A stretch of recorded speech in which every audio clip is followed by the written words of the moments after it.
The research colony of New Prometheus shouldn't have existed. Established on a frozen moon orbiting a gas giant in the Kepler 442 system, it housed 8,000 scientists from 17 different species, all working to unlock the mysteries of ancient precursor technology buried beneath kilometers of ice.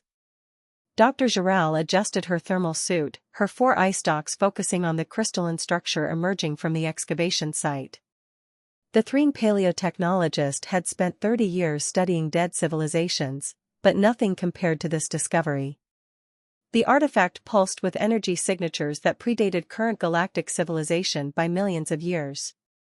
"Magnificent," whispered Professor Oren, the colony's director. The elderly Quellen's translucent skin flickered with bioluminescent excitement. "If we can access its data cores, we might finally understand what happened to the Forerunners." The research station orbited in comfortable isolation. No military presence. No corporate oversight. Just pure scientific inquiry, exactly how the Galactic Scientific Consortium preferred it. They had chosen this location specifically because it was too remote to attract attention, too far from trade routes to interest pirates. That isolation became their death sentence. The attack came without warning. 6 warships dropped from hyperspace, their hulls marked with the jagged symbols of the Kresh supremacy. Unlike other expanding empires, the Kresh didn't want territory or resources. They wanted knowledge, and they took it by force. Giral was in the main laboratory when the station's alarm screamed to life. Through the reinforced windows, she watched the Kresh boarding pods lance toward the station like spears. The colony had no defenses. Scientists didn't need weapons, or so the consortium believed. "All personnel, this is Director Oren," the announcement crackled through every speaker. "We are under attack. Initiate lockdown protocols and..." The transmission died as explosions rocked the station. Kresh soldiers breached through the western docking bay, their segmented armor allowing them to move with disturbing fluidity. They carried weapons designed not to kill but to incapacitate, wanting the scientists alive for interrogation. Giral ran with dozens of others toward the emergency shelters deep in the moon's ice. Behind them, she heard the screams of colleagues being captured. The Kresh moved with practiced efficiency, systematically clearing each section. She reached Shelter Bay 7 with 43 other survivors. They sealed the massive doors, buying themselves perhaps an hour before the Kresh cut through. Dr. Mavic, a young Centauran biologist, worked frantically at the communication console. "The Kresh are jamming everything," Mavic reported, his fur standing on end with fear. "I can't get a signal past their interference. No one knows we're under attack." Giral's eye stalks drooped in despair. They were too far from any patrol routes. By the time someone noticed their missed check-in reports, the Kresh would have stripped the colony of every valuable piece of research and disappeared into the void. Then she remembered something.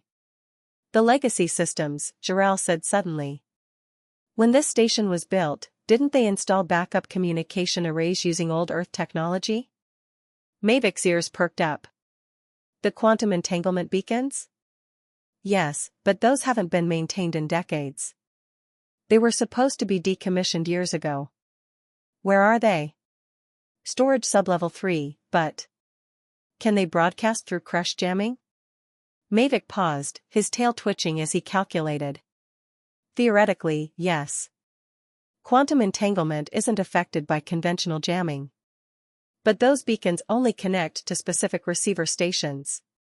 There's no guarantee anyone is listening anymore." "It's our only chance," Giral insisted. They found the beacon exactly where the station schematics indicated, covered in decades of dust. The device looked ancient compared to modern communication technology, built with the over-engineered redundancy that characterized early human space equipment. Mavic connected his portable terminal, his hands shaking as he initialized the activation sequence. The beacon hummed to life, its indicators blinking uncertainly before stabilizing. A message transmitted automatically in multiple languages, including the ancient human language called English. The computer translated it for them. "Emergency quantum beacon activated. Coordinates transmitted. Awaiting protocol response." "What protocol?" Mavic asked, confused. Giral stared at the human symbols etched into the beacon's casing. She had studied human history as part of her xenoarchaeology training. Humans had been part of the galactic community for 90 years but kept largely to themselves, maintaining only a few key alliance treaties. They were known for three things: their terrifying Deathworld origin, their unsettling competence in combat, and their strange insistence on establishing protective agreements with scientific outposts. The Shepherd Protocol, Giral whispered, remembering an obscure paper she'd read years ago. Humans established quantum beacon networks near vulnerable research facilities. They promised to respond to any activation, no matter how remote. That was 70 years ago, Mavic protested. Do you really think they're still monitoring these channels? The Kresh began cutting through the shelter door, the metal glowing red as their plasma torches worked from the outside. The 43 survivors huddled together, facing capture or death. Giral closed her eye stalks, praying to whatever cosmic forces might listen that the humans remembered their promise. In the cold vacuum of space, the beacon's signal raced through quantum channels, traveling instantaneously across impossible distances. On Earth, in a facility buried beneath the Cheyenne Mountain complex, an alarm that hadn't sounded in 12 years began to wail. And in orbit above Earth, the Third Fleet began emergency deployment procedures. The response. Admiral Marcus Chen stood on the bridge of the TDFS Prometheus, watching his fleet assemble with practiced efficiency. 12 heavy cruisers, 8 destroyers, and a full carrier group, the largest human military deployment in 15 years. Sir, we have coordinates confirmed, reported Commander Sarah Mitchell, his tactical officer. New Prometheus Research Colony, Kepler 442 system. Distance, 460 light-years. Time to intercept? At maximum hyperspace velocity, 6 hours and 37 minutes. Chen studied the tactical display. The Kresh supremacy operated in this sector, known for their brutal raids on isolated facilities. Intelligence estimated they deployed 6 to 8 warships per operation. 12 human cruisers should provide adequate superiority. Should was a dangerous word in combat operations. Status of the beacon activation? Chen asked. Signal transmitted 47 minutes ago, sir. No follow-up communication. The beacon is old-generation equipment, one-way transmission only. Chen nodded grimly. 47 minutes. In that time, the Kresh could have done tremendous damage. He pulled up historical files on the Shepherd Protocol, implemented during humanity's early years in galactic society. The protocol was simple: any scientific facility could request a human protection beacon. In exchange, human fleets guaranteed response to any emergency activation. Most species had declined, viewing it as unnecessary militarization. Only a few dozen beacons had ever been installed, mostly to appease human diplomatic overtures. Admiral, incoming transmission from Earth Command, Mitchell announced. Fleet Admiral Kwame Okoye's face appeared on the screen, his expression stern. Marcus, I'm watching your deployment. The Galactic Council is already sending inquiries about unauthorized military movements. Sir, we have a legitimate Shepherd Protocol activation. I know. I'm not stopping you, but I need you to understand the political situation. We haven't deployed offensive operations in 15 years.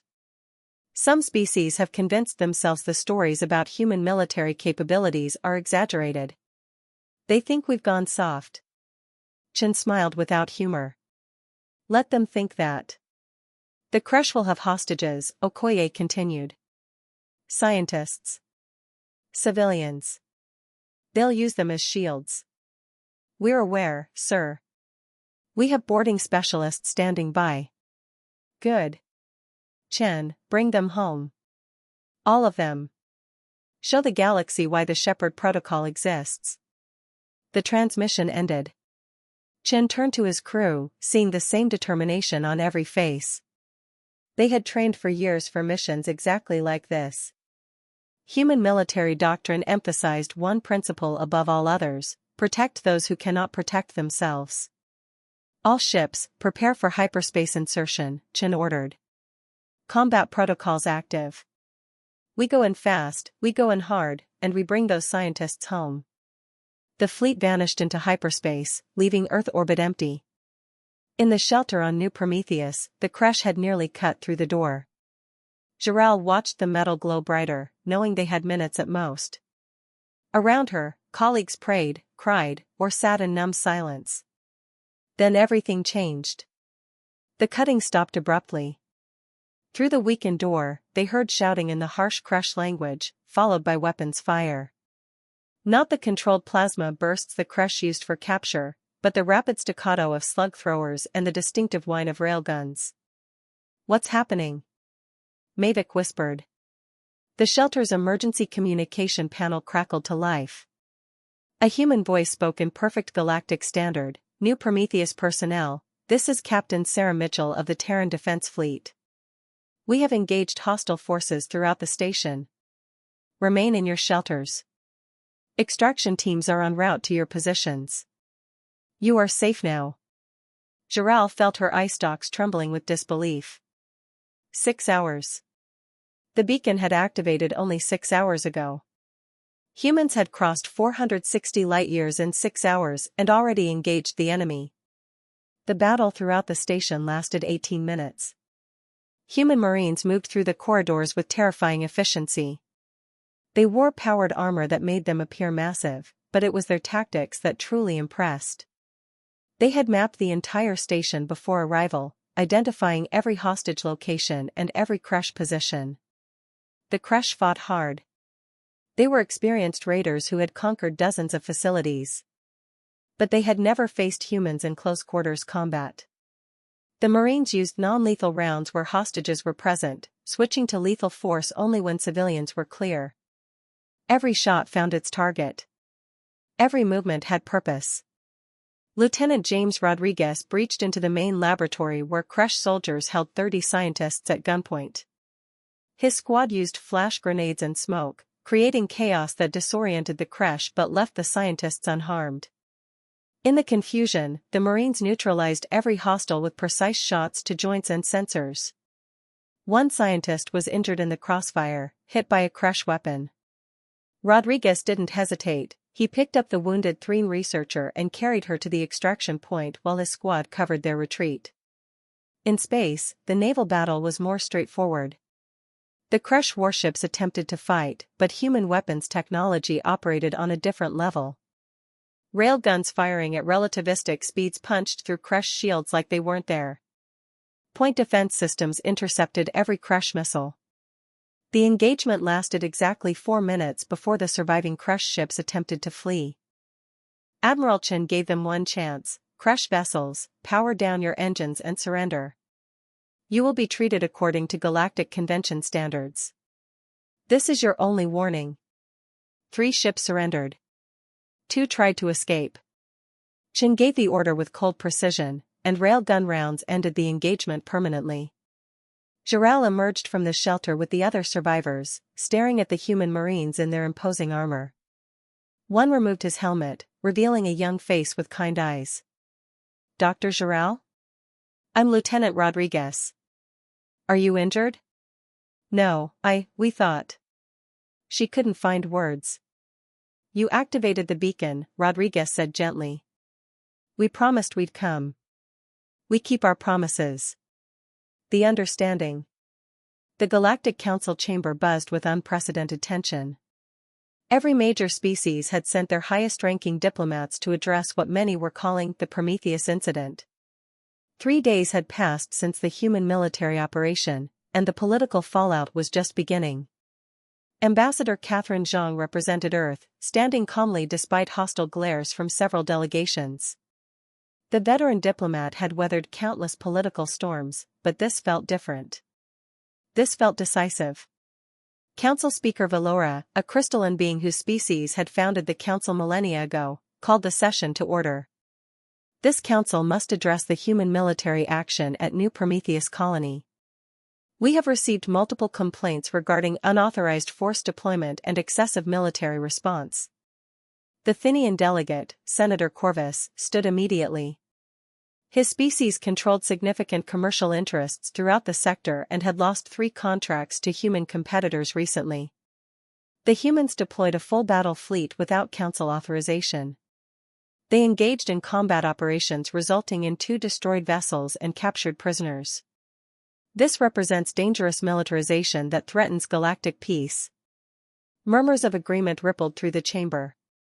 Zhang waited patiently, having anticipated this exact response. Ambassador Zhang, Valora addressed her directly, please explain humanity's justification for this action. Zhang activated the chamber's holographic display, showing the complete timeline. At 0447 Galactic Standard Time, a Shepard Protocol beacon activated from New Prometheus colony. This beacon was legally installed 70 years ago under treaty provisions that remain in effect. The Kresh Supremacy attacked a civilian scientific facility, an act of piracy under Article 7 of the Galactic Convention. The Shepard Protocol is an outdated, Corvus began.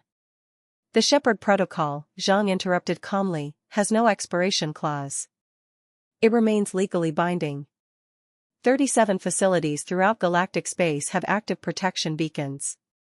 We responded to a legitimate distress call exactly as we promised we would. Dr. Jarrell stood at a witness podium, her eye stalk steady despite her nervousness. The Threen scientist had volunteered to testify, wanting the council to understand what actually happened. Council members, Jarrell began, I was on New Prometheus when the Kresh attacked. We had no defenses, no military protection. The Galactic Consortium believed scientific neutrality would protect us. We were wrong. She displayed recordings from the attack, showing Kresh soldiers systematically capturing researchers, destroying equipment, and preparing to transport prisoners to interrogation facilities. Several council members shifted uncomfortably, watching the violence unfold. We activated the human beacon because we had no other choice, Jarrell continued. The humans arrived in 6 hours. They crossed 460 light-years, deployed a full military response, and extracted every single survivor without a single civilian fatality. Not one researcher died after the humans arrived.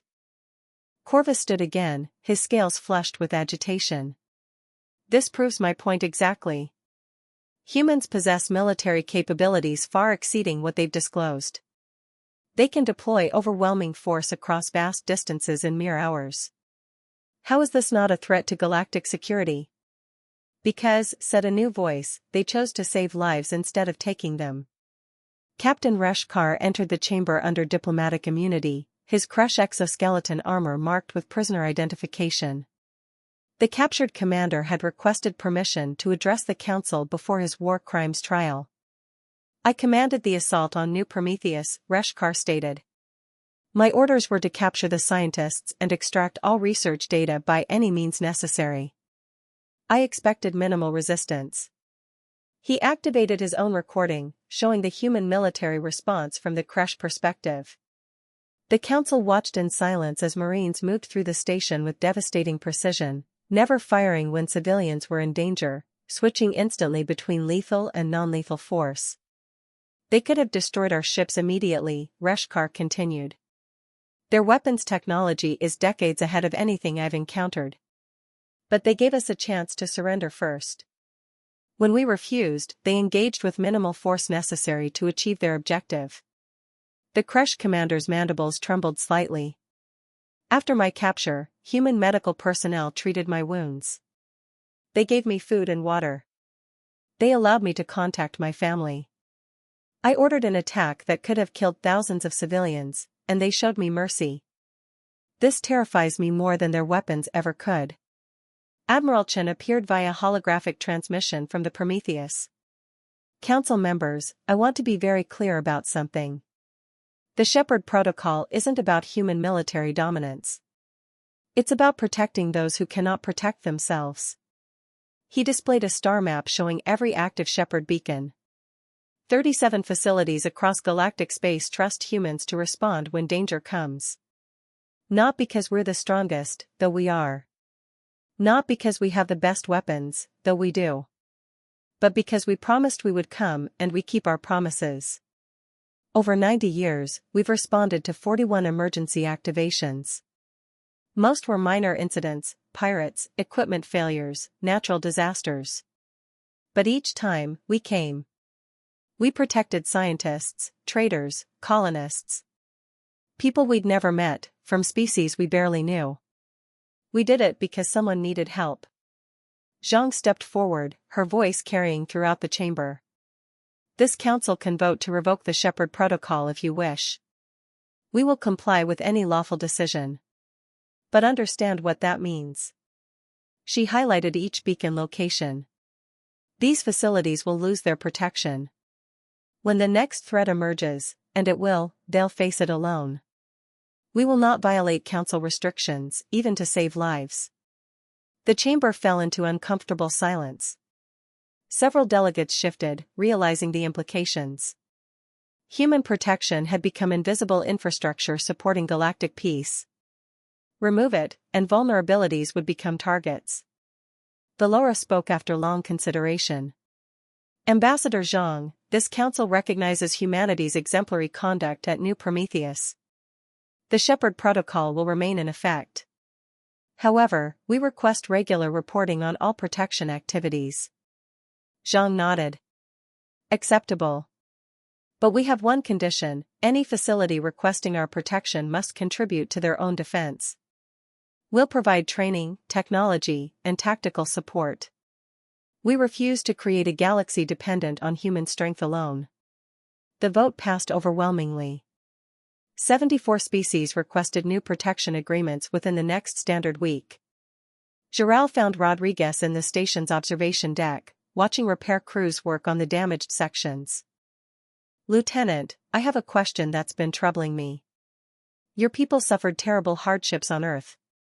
Your history shows countless wars. Why didn't that violence make you conquerors instead of protectors? Rodriguez smiled sadly.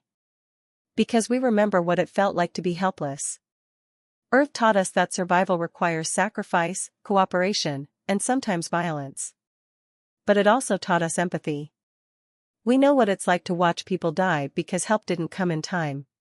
He looked at the stars beyond the viewport. Every human grows up knowing our planet tried to kill us for millions of years. Predators, diseases, disasters, Earth created us through endless struggle. We could use that strength to dominate. Some species expect us to.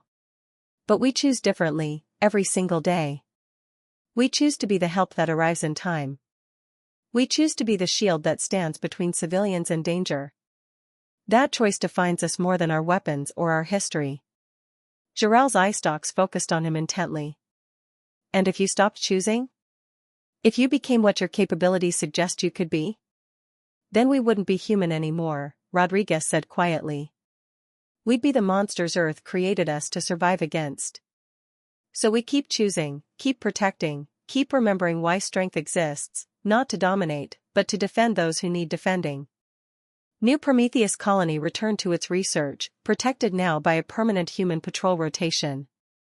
The ancient precursor artifact remained in the ice, its secrets waiting to be unlocked. But the researchers worked with new confidence, knowing that if danger came again, the Shepherd Protocol would answer. Across the galaxy, 37 beacons stood ready, quantum channels open, waiting for calls that might never come. And above Earth, fleets maintained readiness, prepared to cross impossible distances at a moment's notice. Because humans had made a promise. And humans kept their promises. That was what it meant to be a shepherd. The end.